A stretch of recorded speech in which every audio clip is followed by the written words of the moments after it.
最强的先锋王国1093居然传出说他们要解散的事情，我的观众跟我说听讲1093要解散了，叫我快点去八卦一下。但是其实我没有特别把他这个评论放在心上啊，因为我觉得他应该是开玩笑而已。开什么玩笑，1093可是最强的先锋王国，而且他们的管理能力是很强的，所以当时候我是真的不在乎他这边讲什么东西啊，以为他在开玩笑而已。结果在近期就有一位主播叫 Afam Shrub， 应该没念错他的名字啦，就是他有做了一个影片讲关于1093的真实情况。如果各位可以的话，就直接去看他的影片，我会把这个影片放在置顶评论，然后你们可以点击这边的翻译去看他讲了什么东西。那这边我会快速的带过他这里讲了什么东西，不过详细的内容我还是建议你们去看他的影片啦。就讲他们的管理层，这个叫 Vengi 的玩家要求新的移民玩家必须要消耗大量的兵力，就是阵亡多一点部队，好让他们有更加多的移民点数去招募更加多的玩家进来。如果不照做的话，他们就不会发征服者之证和发奖励给那些不配合的玩家，这让那些真正有参与战斗但是实际上没有阵亡这么多的部队玩家来说，感觉他们自己的付出受辱。并且还说到1093在 KVK 期间呢，他们战斗很没有组织性，都是在拉扯，不然就是追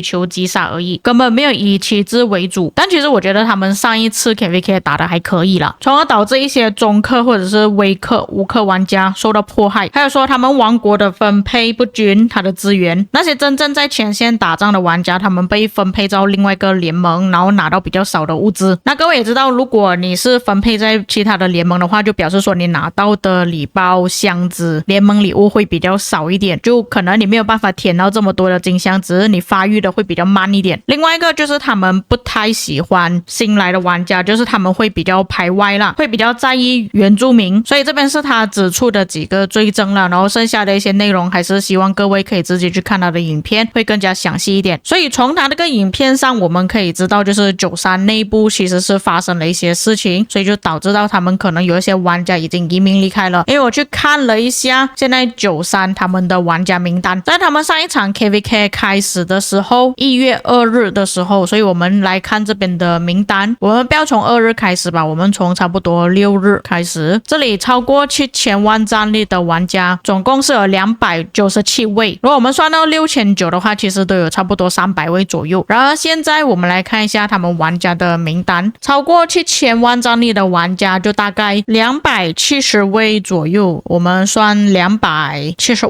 位啦，就是比较起之前接近300位玩家还要少了大概30多位玩家左右。也就是说其实93他们那边又流失了一部分的玩家，所以今天这个影片主要内容就是给大家知道他们到底招募了哪一些玩家进来，然后有哪一些玩家已经移民离开了，那些移民离开的玩家他们去了哪里。因为我是觉得说93他们现在王国的发展呢，就有一点逐渐往精英王国小体积的方面去发展了，就是现在比较多氪金的玩家移民进入1093了，不像以前这样子就是比较多的玩家多数都是没有氪金或者是氪金很少的玩家。我认为他们会逐渐变成这样子的原因有好几种。首先第一种就是像刚刚那个主播所说的，他们管理层可能换别人去打理了，就不是原本的那一班管理层。另外一个原因可能就是因为他们在之前跟1960他们战斗的时候发现到，他们玩家虽然是很多，但是真正能去填兵去驻防一阳子的玩家其实并没有想象中这么多，所以他们才逐渐开始去招募一些大佬进来。像以前你们可以看到他们王国里面战力比较高的玩家可能就只有 Ghost Rider， 但是现在你们可以看到有超过2亿的玩家，现在逐渐是变多了，就有更加多的大佬可以帮他们去围旗帜或者是去一阳子旗帜。但是我觉得93其实很少情况下会一阳子，因为他们玩家补兵的能力都算是不错的，主要还是围旗帜方面加强了不少。在上一场 KVK 其实就有发现到了，因为在上一场 KVK 基本上就是 BT Cyborg 跟 Ghost Rider 这2个人都是一直不断的在围旗帜。 MP 的话我没有记错他应该也是有围啊，因为在我们真正的的战场中，玩家人数固然是一个优势，但是如果你一直没有办法推进旗帜，对方一直跟你在同一个地点消耗你的加速跟资源的话，其实到最终93也是会被耗尽的。他们可能是想通了这一点，所以才这样子做。所以现在我们来看一下名单对比超过7000万战力以上的玩家啦。然后我是真的花了很长时间去做这个列表，因为人数真的是太多了。然后我也把一些战力其实比较低一点的，就差不多要接近6000万的就移除掉了，因为这种玩家其实就算他提升战力也做不到什么太多的东西啊。所以这边可以看到绿色的名字就是他们移民进来1093的玩家，其实移民进来的玩家并没有很多，就只有这一边而已，加起来总共有21战力，剩下比较多的还是原本的玩家，你们可以看到他们名字。然后这边名字呢有分成2排，一个是他们之前的名字，一个是他们之后的名字。所以看到有一些老玩家其实他是已经不玩了，就比方说像这个玩家，如果没记错的话，他之前好像是一个主播兼管理层之一啊，如果没有记错的话叫 Douglas， 如果没有念错他的名字的话。然后这个我不确定是不是 Chasky 的账号，这个叫 Brasky， 他也是换名字了。然后 Safda 这个账号呢好像就变成了 Douglas 他另外一个账号，变成说他现在可能有2个账号在玩了。至于另外一边的话，基本上这些玩家多数我都是不太认识啦，有一些他只是改了他自己的称呼而已，但是玩的玩家依旧还是一样同一个人来的。那这边我们回来看一下这边移民进来的玩家有哪一些，然后他们的战力差不多有多少，因为剩下这些其他名单呢其实并不是很重要啦。那这里可以看到移民进来的玩家大多数战力都偏比较高一点的，那除了最后下面这3位玩家，这下面2个账号应该都是他的小号啦，因为看到名字都是差不多的。那有几个比较出名的玩家就移民进来，就比方说像 Peppa、Boshahi、Accidents， 这个之前在960有玩过的 Chisco， 还有这个 DBRITT， 这个在之前也是挺出名的一个玩家之一。所以这个就像我前面所说的，他们现在招募的一些玩家不是在以低战力为主了，都是以高战力为主。像他这边招募进来高战力的玩家至少有超过2亿的，都已经有3位了，相信他们在前置的时候应该会提升更高的战力，因为可以看到他们历史最高战力呢都是有2亿、3亿、4亿，至于有超过 1.5 亿的玩家呢就大概有4位左右，那我们算那个 1.4 亿也算是 1.5 亿左右啦。然后剩下的玩家就是超过7000万战力以上的，但是这个只是我们看到他们招募进来的玩家究竟有多少位而已。刚刚我就跟你们讲过嘛，他们流失的玩家其实也是挺多的，所以我们来看一下他们流失的玩家究竟有多少位。这里就是他们移民出去的玩家，又或者是已经没有登录的玩家，那个名单是比起他们招募进来的玩家还要多了1倍多左右。那